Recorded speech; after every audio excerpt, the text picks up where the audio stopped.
How to create a promotional pop-up in Squarespace. In order to do that, first head over to your site's main menu. I have in here my home page. So on your site, head over first to the actual options that we have. For example, let's head over to the marketing option from this part.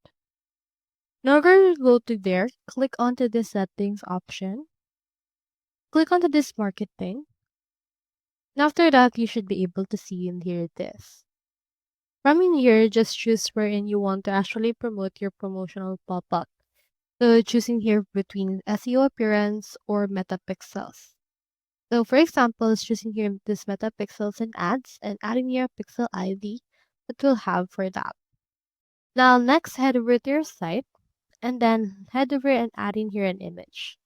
Click on add block, add in here an image and put it wherever you want to put it. Let's make it a promotional pop-up, so let's add it right here.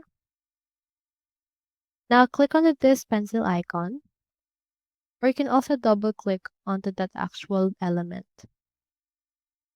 Once you have opened it, you can see under the design, we have in here this. So make sure to input right here an image, which on some cases can be the promotional pop-up that you want. Let's add this. And once the image has been added, head over and have it as a white box right there. When you hover right here to this line, make sure to enable this light box, choosing here the light box theme, and then from in there, save it. So that's all there is today, and I hope this video helped you out.